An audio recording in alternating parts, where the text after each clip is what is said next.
In Tibetan Buddhist tradition, it is only after a practitioner has completed the preliminaries, ngondro, that a qualified guru will then offer that practitioner the highest tantric teachings, including the generation stage and the completion stage. This rigorous practice sequence is a common tradition in all the lineages of Tibetan Buddhism. The reason for studying and practicing the Dharma is to attain liberation, and liberation relies on systematically studying and practicing the Dharma. Without following this sequence, it is impossible for an ordinary person to attain liberation. There are very few occasions when a disciple with the most superior faculties meets a guru with extraordinary qualities. In these cases, through the guru's gestures, pointing out instructions, or brief talks, the disciple immediately attains realization and recognizes the nature of mind without going through all the preliminaries. But this kind of sudden realization is beyond the reach of most ordinary practitioners. Therefore, it is essential to follow the tradition of our lineage masters and engage in the Dharma practices step by step.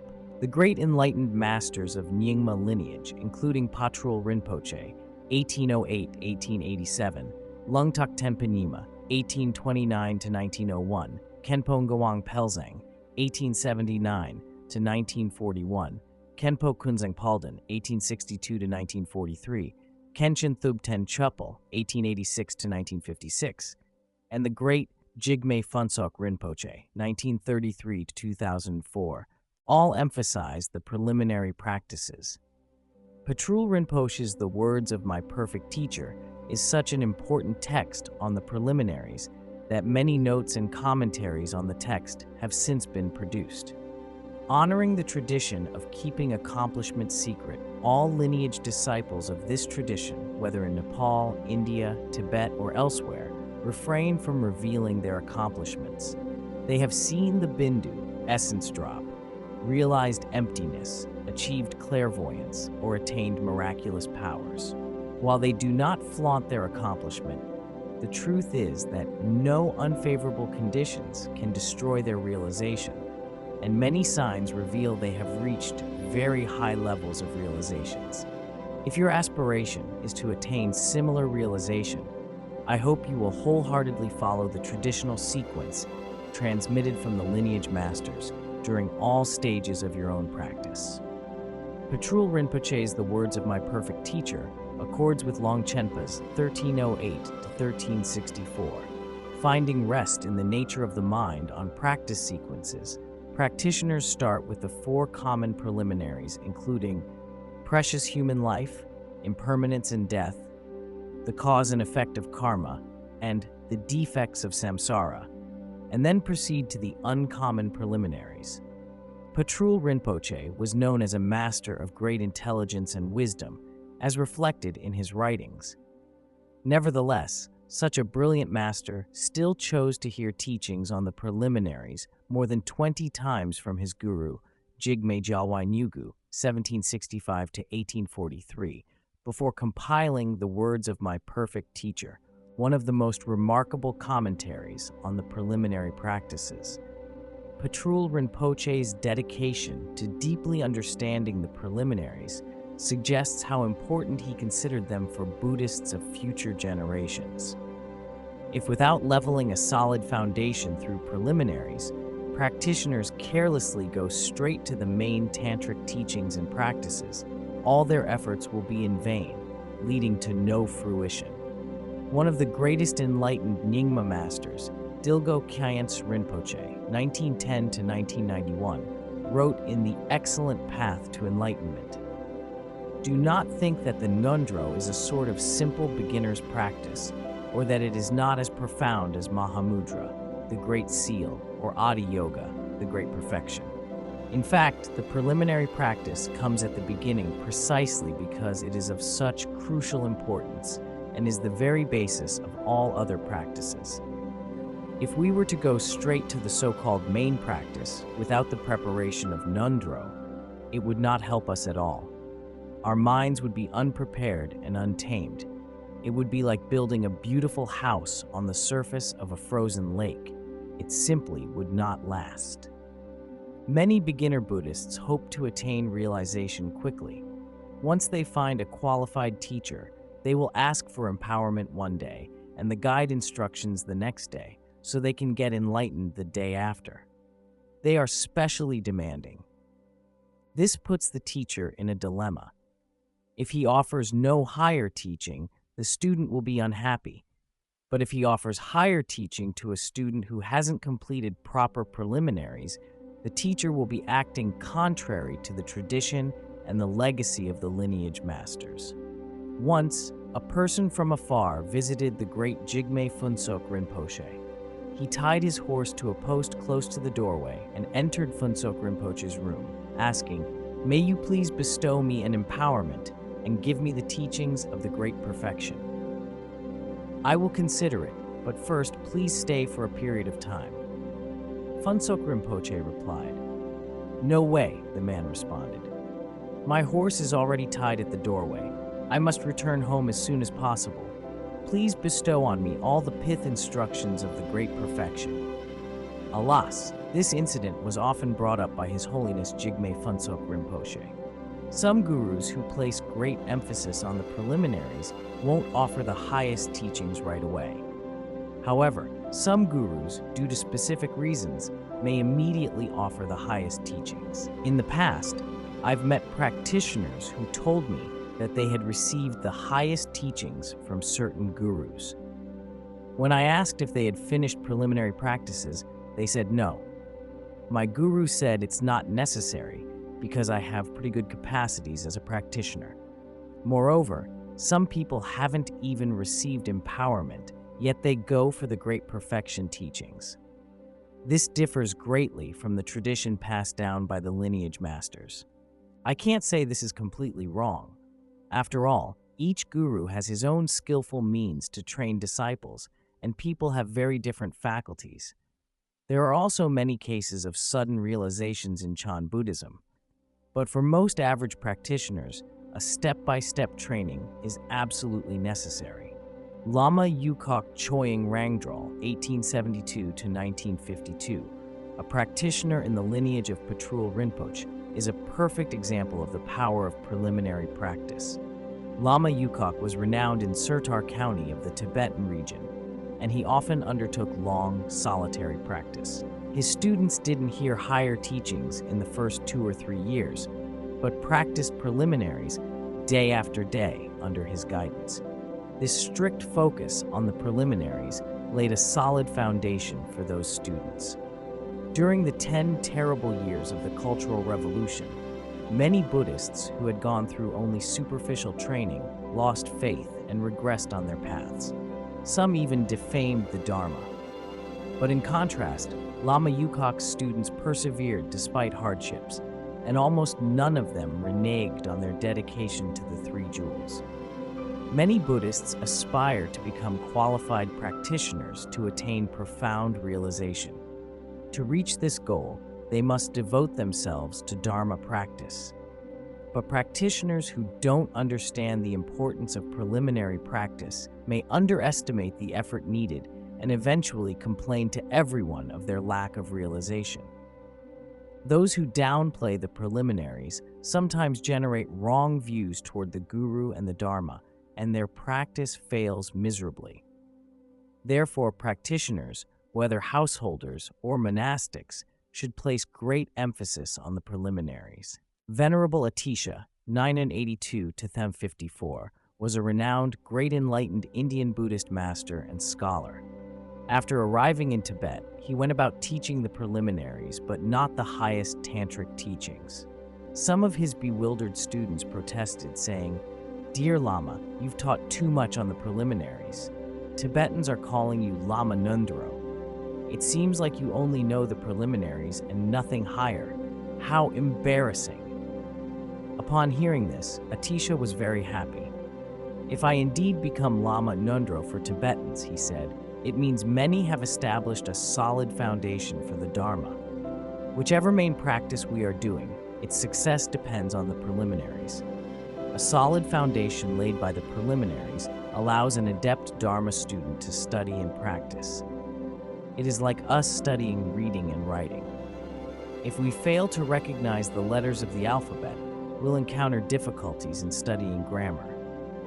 Yet many people don't understand the importance of the practice sequence. The moment they embark on the Dharma path, they wish to immediately engage their minds in the highest, most profound, and most miraculous teachings of the Buddha. Though this goal is honorable, they have to examine whether their levels of faculties correspond to the highest teachings. If the answer is no, it is likely they will generate wrong views toward the teachings and, consequently, will fail miserably in their Dharma practices. It is not easy to take ordination or to study the Dharma. Now that you are already on the Dharma path, you should strive to retain in your mind the extraordinary doctrines of Buddhism, because no other studies or philosophies can exceed the Dharma. It is not because I am Buddhist that I deliberately give high praise to the profundity of the Buddha's teachings. After encountering various kinds of knowledge in the past many years, I truly believe the Buddha's wisdom is the only jewel sparkling. Every happening in the world, political, economic, military, social, is just like fleeting clouds to Buddhists. Buddha Shakyamuni taught that everything is impermanent and that birth, old age, sickness, and death are unavoidable, so nothing can make us fuss. For example, the 2008 financial crisis tormented many people. Many small and medium-sized enterprises went bankrupt. Many rich people became penniless due to the plunging stock market. In fact, Buddha Shakyamuni had clearly revealed the truth of impermanence. What has been gathered will be dispersed. What has been accumulated will be exhausted. What is born will die. What has been high will be brought low. Thus, in the face of hardship and failure, true Buddhists will not bury themselves in despair. I often think, the Buddha has attained the greatest state of enlightenment. Even if we only receive a drop from his ocean of wisdom, this will benefit our lives tremendously. These doctrines of wisdom are very rare and precious. We must aspire to not lose them in this life and in many lives yet to come. To ensure this precious wisdom stays with us life after life, we must practice diligently. This is why I advocate the practice of preliminaries. It has nothing to do with any intention to recruit disciples into the tantric practice. Many Buddhists may ask, why must we practice the preliminaries and not something else? Preliminaries are very necessary. First, let's consider the 4 common preliminary practices, which are undertaken as a foundation for the main practices of Vajrayana. We need to contemplate precious human life. Otherwise, we won't make the best use of our human lives to practice the Dharma. While we may be fully aware that human life is precious, without contemplating impermanence and death, we won't be motivated to practice diligently. Next, through contemplating the cause and effect of karma, we come to understand rebirth and how our virtues will bring us to the 3 higher realms and our vices to the 3 lower realms. Finally, we need to contemplate the defects of samsara and realize that no matter whether we are reborn in a lower or a higher realm, we are still trapped and not liberated. Instead of settling for entrapment, we should aim for liberation from cyclic existence. The 4 common preliminaries allow us to generate desire for renunciation. Thus, in the next class, we'll start to meditate on precious human life. Each of us must take the practice seriously and not simply take it as a sort of formality. Many of you may have received the teachings of the words of my perfect teacher multiple times. You may know the theoretical part very well. However, mere intellectual understanding is far from being enough. Even if you can describe the teaching eloquently and even recite all the texts, you still need to put it into practice again and again to internalize the teachings. Take precious human life, for example. Simply verbalizing it or writing an essay about it is not enough. We should always contemplate and meditate on it until we fully grasp and experience the true meaning of precious human life. As said in Chan Buddhism, Only the person drinking the water knows if it is cold or warm. Therefore, to internalize the Buddha's teachings, one must engage in real practice.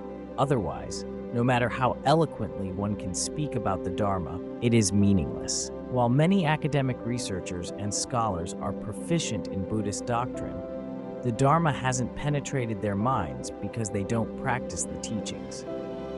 Without real practice, the teachings generate no substantial meaning, no matter how eloquently the scholars delineate the teachings.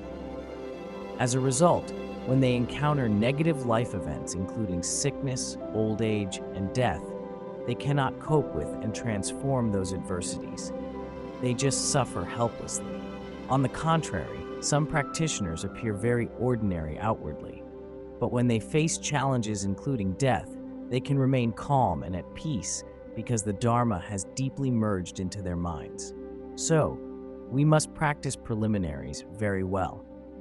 As Lama Tsongkhapa, 1357-1419 said, after realizing the four common preliminaries, a practitioner will sever attachment to this life and future lives and will generate genuine renunciation. Next, we proceed to practicing the uncommon preliminaries, taking refuge and arousing bodhicitta, recitation of the Vajrasattva mantra, and meditation on that deity, mandala offerings, and guru yoga. Why do we practice the uncommon preliminaries? Taking refuge signifies that we've embarked on the Buddha's path. Arousing bodhicitta distinguishes between Theravada and Mahayana so that we understand we practice not just to liberate ourselves, but all sentient beings. The recitation and meditation of Vajrasattva purifies all our wrongdoings and downfalls since beginningless time. Mandala offering accumulates extensive merit and wisdom that move us toward perfect enlightenment. Guru Yoga frees us from all obscurations, so we can realize the true nature of everything. Some may ask, why 100,000 repetitions of each uncommon preliminary? This is the tradition from lineage masters. Not everyone can finish the preliminaries with high quality, but if one can at least repeat each practice 100,000 times, one's mind will become peaceful and controlled. For example, an arrogant person practices prostration in front of the field of refuge.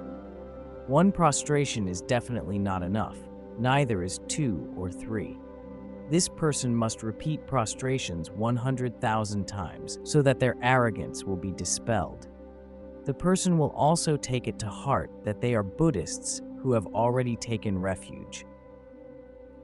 Their attitude will be very different from that of a worldly person. Therefore, the preliminary practices, which involve 600,000 repetitions with at least 100,000 prostrations and other supporting actions, are the supreme method to tame our monkey minds. To unveil our primordial wisdom, we must first tame our minds. To tame the mind, we must complete the preliminary practices. Although you claim yourself a convert to Buddhism for more than 10 years, without engaging in such practices, your mind remains stubborn and rigid, and your conduct and character stay unchanged.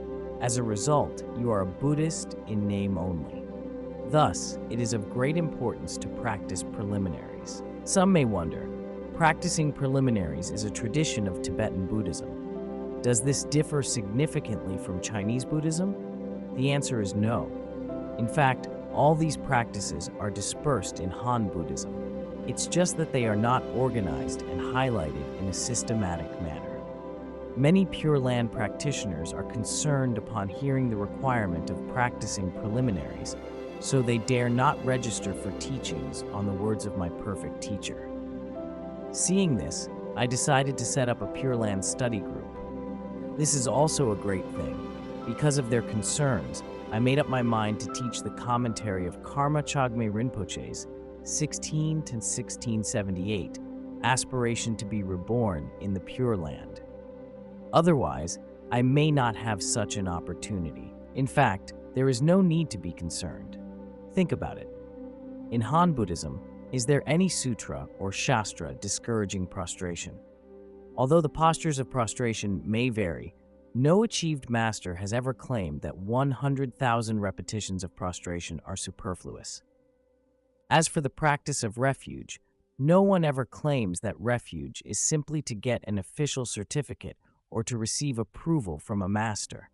One must often repeat the prayer of refuge before gurus and the three jewels, and no one ever says this recitation is unnecessary. It is the same for the practice of bodhicitta. A Mahayanist who aspires to benefit all sentient beings will definitely recite the prayer of bodhicitta and appreciate the corresponding practice. The practice of purification carries great weight, as there is a great number of purification prayers in Han Buddhism, as well as many texts in tantras of Tibetan Buddhism, which address the innumerable benefits of reciting the 100-syllable mantra of Vajrasattva. Therefore, there is no reason to doubt the preliminary practice of purification. The practice of mandala offering is not unique to Tibetan Buddhism, as Chinese Buddhists also make offerings to Buddhas and Bodhisattvas. Similarly, we make offerings through reciting the prayer of offerings 100,000 times. All this makes complete sense. Concerns about preliminaries stem only from one's lack of understanding. It has nothing to do with the practice itself. We'll start with the common preliminaries. If possible, you should put aside trivial affairs and practice by means of sitting meditation. The so-called meditation here doesn't mean that you sit crossed legs with closed eyes and think about nothing. You don't have to meditate in such a way for the moment. You may practice the signless meditation in the future when the right time comes. I was told that a few Dharma practitioners at Larungar could generate no thought during their meditation and always remain resting in alaya, or the all-ground consciousness. This kind of meditation is not necessary. While practicing the common preliminaries, if possible, you'd better practice sitting meditation 4 times a day. This is the tradition from Lungtuk Tenpe Nyima and Khenpo Ngawang Pelzang. Please consult a guide to the words of my perfect teacher by Khenpo Ngawang Pelzang. This commentary is renowned in Tibetan Buddhism. The content covered in the 300-plus page commentary can't be found elsewhere. Khenpo Ngawang Pelzang suggested that beginner practitioners should meditate 4 times a day: early morning, before noon, afternoon, and evening. Each meditation should last from half an hour to 2 hours. The exact duration is up to the practitioner. Of course, this meditation schedule is not always applicable to householders who have to make a living. If they practice like this all day long, who will provide them food for survival? Especially nowadays, competition is so fierce and life is getting more demanding. After buying a house or a car on an installment plan, many people have to work for the rest of their lives to pay off loans. They have to pay tens of thousands of dollars every year within a specific period. Regarding the pressure of making a living, monastics are totally different from householders. Monastics are happy just living in a small makeshift cabin. They don't need to work for a house all their lives. Householders, on the contrary, have to work hard all their lives to make a living. So it is really hard for them to practice sitting meditation 4 times a day. Nevertheless, householders should at least practice twice a day, 1 in the morning and 1 at night. Unless there's a special reason, one should set aside enough time to meditate twice a day. Before sitting meditation, make sure to remove all potential distractions, turn off your phone, and arrange other things properly. Then, say to yourself, I am going to meditate for half an hour, and I'm not going to care about anything else during this time. Then, sit with the door closed. Dharma practitioners at Larungar may hang a sign on the door that reads, "Retreat for preliminaries," so that no one will disturb you. During the sitting meditation, first take refuge and generate bodhicitta. Then keep contemplating the content in the meditation guidance. For example, when you practice the first meditation guidance of Precious Human Life, which is on the 8 lacks of freedom, you should read the text over and over again and then proceed to contemplate its meaning. In the end, you will get a very different feeling from the mere literal understanding of the text. Of course, at the beginning, the meaning of the Dharma may not arise in your mind. However, as long as you read the text repetitively and contemplate the meaning between the lines, an in-depth understanding of the meditation guidance will surely appear in your mind stream. In this way, you will not easily regress on the spiritual path in any circumstances. Otherwise, even if you've learned the words of my perfect teacher several times, you learn the text this year and you learn it again next year. As long as you haven't internalized the teachings, you will still get lost when encountering unfavorable conditions. Therefore, real practice is very important. You should practice each meditation guidance through sitting meditation. After the sitting meditation, make sure you dedicate the merit at the end. While practicing the common preliminaries, I hope you divide your practice into meditation and post-meditation sessions, if possible. Of course, when you are eventually able to remain in the meditative state at any time, you can continue the practice while walking or eating, like many enlightened masters. However, you surely will not be able to do so as a beginner practitioner. For example, if you are contemplating the precious human life while walking, and then you meet a good friend and start chatting with him, you practice on the precious human life will be interrupted by this friend, and you can't return to your previous meditative state. Therefore, it is very important for an ordinary practitioner to put aside all distractions and engage in sitting meditation. This is most suitable for beginner practitioners. To sum up, you must practice following the sequential order. At the beginning, start from taking refuge and generating bodhicitta. In the middle, meditate one-pointedly. After the meditation, reflect on the practice just done. If you haven't practiced well, admonish yourself. If you have practiced well, rejoice in yourself. In the end, dedicate the merit. You should practice in this manner every day. I won't repeat this every day while you are practicing the preliminaries. I hope you will keep these instructions in mind and practice steadily for a long time. It took some masters 3, 4, or 6 years to practice the common preliminaries alone. You may not be able to spend as much time as they did. Nevertheless, there are 55 instructions on the common preliminaries in Longchenpa's Finding Rest in the Nature of the Mind, and if you practice each instruction for 3 days, it will take at least a few months to finish the common preliminaries. Normally, uncommon preliminaries start with taking refuge, but on this special occasion, we start with Guru Yoga. It has been a long while since I aspired to bring everyone together to pray to Jigme Phuntsok Rinpoche and to recite his prayer 100,000 times. If we can do this, the Guru's blessings will surely merge into our minds, and our experience in the practice will be very different. Our Dharma practices, be they preliminaries or main practices, all rely on the blessings of the Guru. Without these blessings, it will be very difficult for us to attain enlightenment on our own. In the past, at Larungar, refuge practice and prostrations were combined in the preliminaries. Each prostration and recitation of the prayer of refuge was done at the same time. In the end, when the practitioners completed the refuge practice, the prostrations were also done.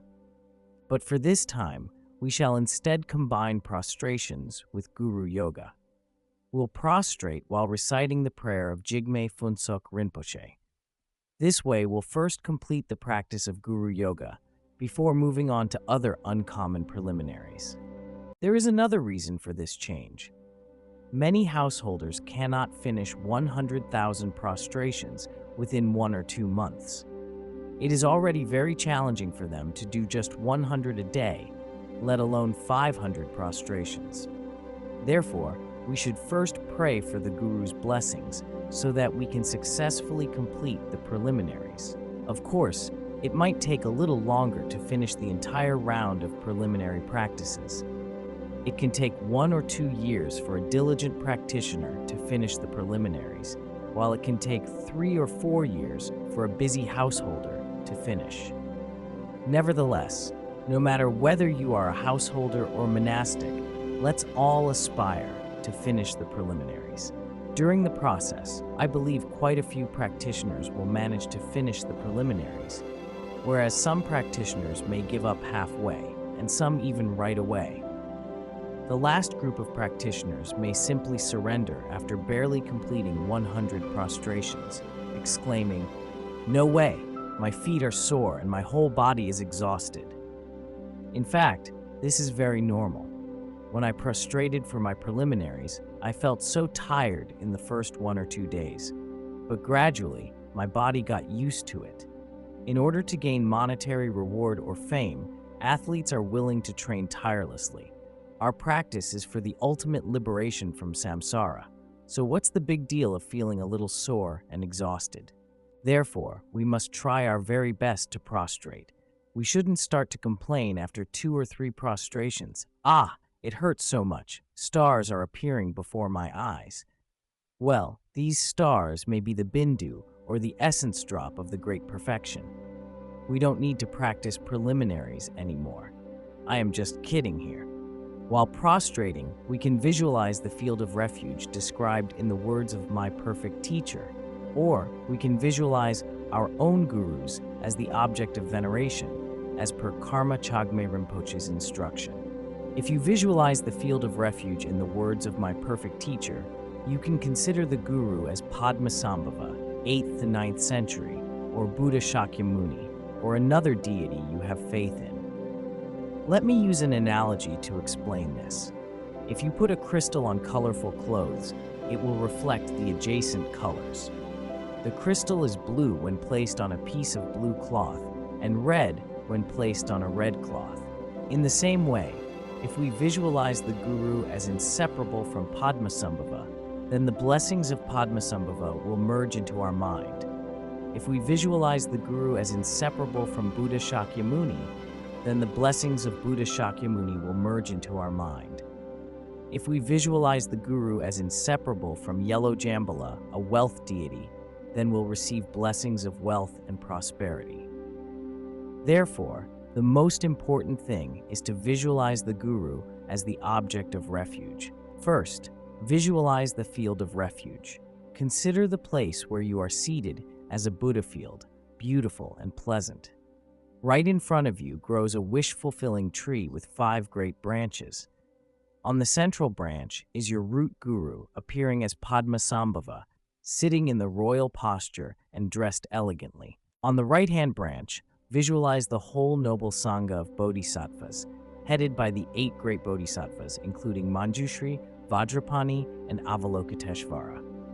On the left-hand branch, visualize the noble Sangha of Shravakas and Pratyeka Buddhas, headed by the 2 principal Shravakas, Sariputra and Maudgalyana. On the front branch is Buddha Shakyamuni, surrounded by all the Buddhas of the past, present, and future, and of the 10 directions.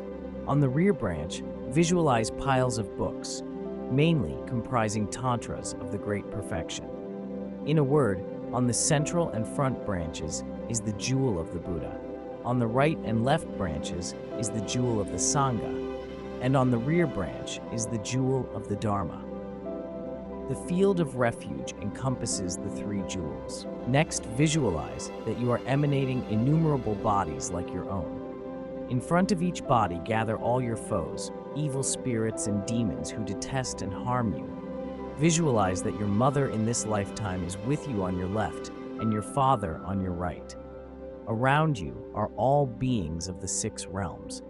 All these beings with you are standing up with the palms of their hands joined and expressing respect with body, speech, and mind. Then, the innumerable bodies start to do prostrations. If it is hard for you to generate faith towards Padmasambhava, you may visualize the guru appearing as Buddha Shakyamuni or Amitabha and prostrate in front of them instead. The Sutra of Great Liberation says, "I join my hands above my head like an opening lotus bud." When you prostrate, Cup your hands together in the shape of a lotus bud about to blossom, leaving a space in the middle. It is not right to press our palms tightly together, leaving no space between them, or to touch together only the tips of your fingers. Start by putting your hands together and placing them at your heart. According to Longchen, this posture expresses our veneration to all the Buddhas and Bodhisattvas. Then, follow the sequential order. Step 1. Put your hands together and place them on the crown of your head. Some people place their hands on the forehead, which is not right. Visualize that you are prostrating to the Vajra body of the Buddha, so that all the harmful deeds that you've done through the body in your samsaric lives from beginningless time are completely purified, and you receive the blessings of the Buddha's Vajra body. Step 2.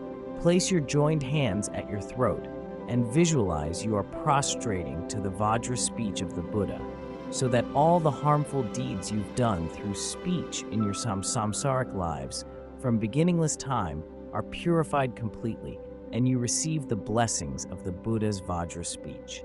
Step 3.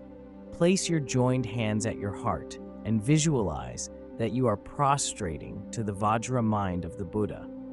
This will purify all the harmful deeds that you have done through your mind in your samsaric lives from beginningless time, and you will receive the blessings of the Buddha's Vajra mind.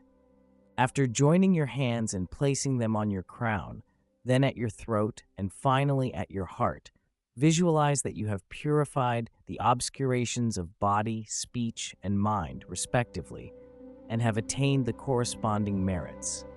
Next, touch the floor with your body at 5 points. You may choose to do either full body or half body prostrations.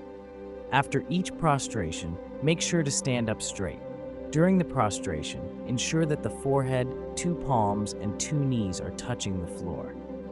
Visualize that you have purified the 5 poisons, attained the 5 kayas, and received the 5 blessings of the Buddha's body, speech, mind, qualities, and activities. Both full body and half body prostrations are mentioned in the Buddha's teachings. Nevertheless, if you are physically fit, practicing full body prostrations is optimal.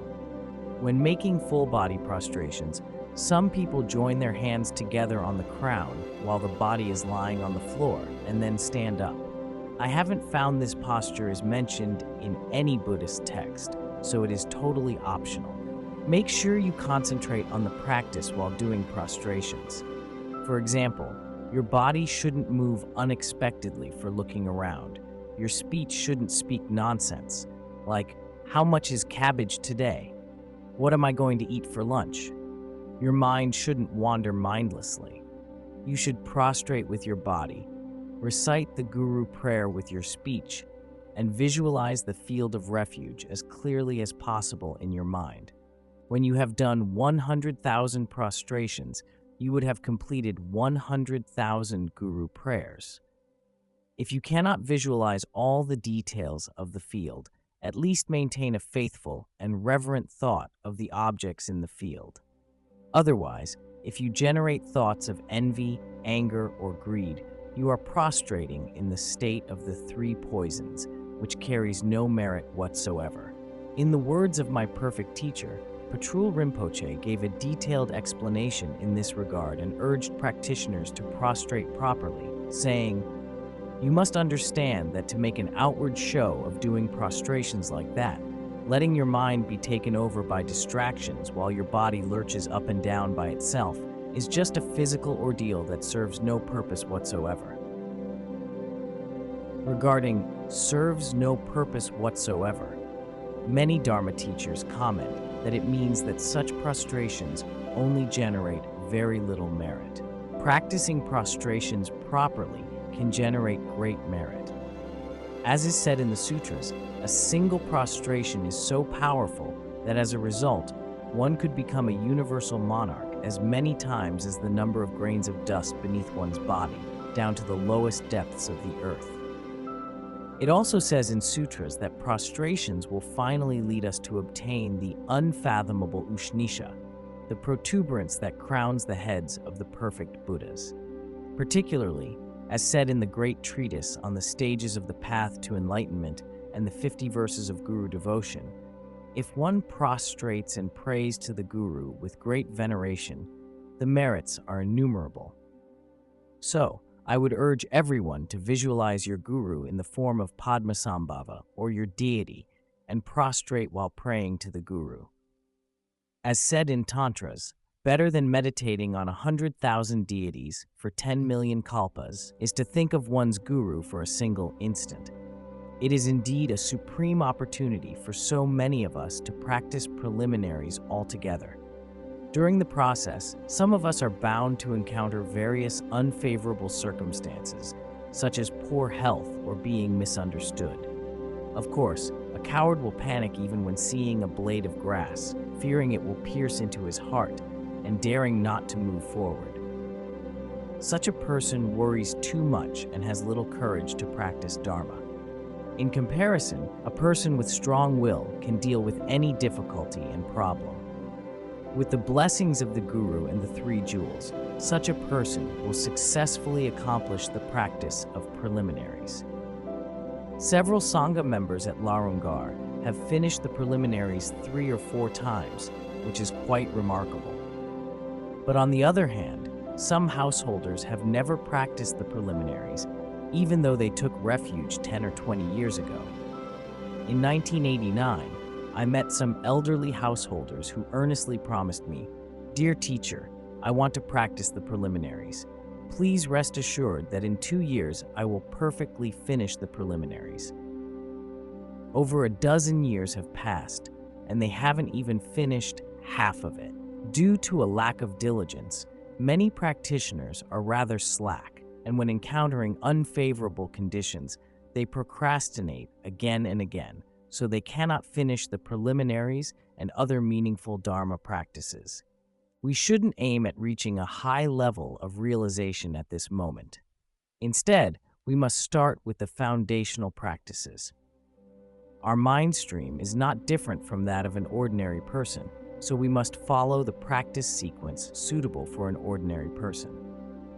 Educational programs in worldly schools are designed to suit an ordinary person's capacity, starting from kindergarten, then elementary school, secondary school, university, and going forward.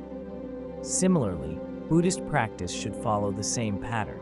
Although there exist exceptional practitioners in Buddhism who attain sudden realization after hearing a single verse, before we manifest specific signs of realization, we should simply consider ourselves ordinary practitioners and steadily devote ourselves to Buddhist practice. Some of you may find it challenging to make 3 prostrations a day. You may feel that practicing the preliminaries is a vast project consisting of 500,000 or 600,000 repetitions of several practices. Without perseverance, this project seems like an impossible mission. Nevertheless, as long as your will is strong, one day you will accomplish it. I am really happy that, with the blessings of the Guru and the 3 jewels, I have the opportunity to practice the preliminaries with you at this time. Even if some unfavorable conditions happen during the process and I am unable to finish it, I am still content since my aspiration is pure. I dare not claim I am a perfectly qualified practitioner, but at least I didn't disrobe, and I am not trapped in the 8 worldly concerns. I ascribe this to having studied the words of my perfect teacher at the very beginning of my monastic life. When I was a novice monk, I was very motivated to study the text of the words of my perfect teacher, and the teachings have merged into my mind stream. Guided by the teachings, I never regressed on my monastic path. Some of my peers who took ordination at the same time either disrobed or failed as practitioners. It is because they had never studied the text, which strengthened their convictions in Buddhism. Therefore, one scripture or just one Buddhist teaching can make an incredible impact on our lives and many lives yet to come. In the course of Dharma practice, one should always pray to the Guru and the 3 jewels, especially to the great Jigme Phuntsok Rinpoche. It is not because Phuntsok Rinpoche is my root guru that I deliberately praise him. After these many years of following Phuntsok Rinpoche and practicing Dharma, I strongly feel his incredible power of blessings in this degenerate age. Without his blessings, what would many of us disciples at Larungar have become? We might have been deeply trapped in this world and become even more deluded. But now, the great Jigme Phuntsok Rinpoche has pulled us off the shore of the samsaric ocean of suffering and placed us on the shore of liberation. His kindness is beyond description, and there is no way we can pay it back. It is only through praying to the Guru and practicing properly that we may return 1/1,000,000th of his kindness. Therefore, we should all aspire to complete the whole cycle of preliminaries. Of course, some Dharma practitioners are currently very busy with staffing, so it is difficult for them to finish the preliminaries on time. Nevertheless, you should aspire to try your very best to complete the preliminaries at least once in this lifetime. By doing so, with the blessings of the Guru and the 3 jewels, you will still have the opportunity to complete the practices. In my opinion, completing the preliminaries is the most important thing to do in this life. Worldly people may think that career, money, and marriage are most important, but for me, they are not. The practice of preliminaries marks the best start for this life and many lives yet to come, so please pay enough attention to it. You should finish it not only in quantity, but also in quality. For each practice, you should start with generating bodhicitta and end with dedicating merits to all beings. You should truly be committed in your mind. If you are able to do so, the blessings of the Buddhas and Bodhisattvas will gradually dissolve into you, eradicate your selfishness and egocentrism, and increase your selflessness and altruism. In particular, please make sure you have the right motivation when practicing preliminaries. I have personal reflections on this. When I started my preliminaries, I was a novice monk who had just quit worldly school. My master Khenpo Depa asked me and my peers to complete 100,000 prostrations and 100,000 refuge practices within 1 month. So we did 1,000 prostrations in the morning, 1,000 at noon, and 1,000 at night. We prostrated so hard that we finished the required quantity on time. However, we were not aware of the motivation of bodhicitta at that time, so the quality of our prostrations was diminished. Now that I have advanced in my Dharma studies, I at least know that doing prostrations is not for health purposes like yoga. Some people say, prostration is a very healthy activity. You exercise the whole body. After a few days of prostrations, you won't get sick anymore. Well, this is not the primary purpose of prostration practice. It is only a secondary purpose at best. Our main purpose in doing prostrations is to benefit all beings.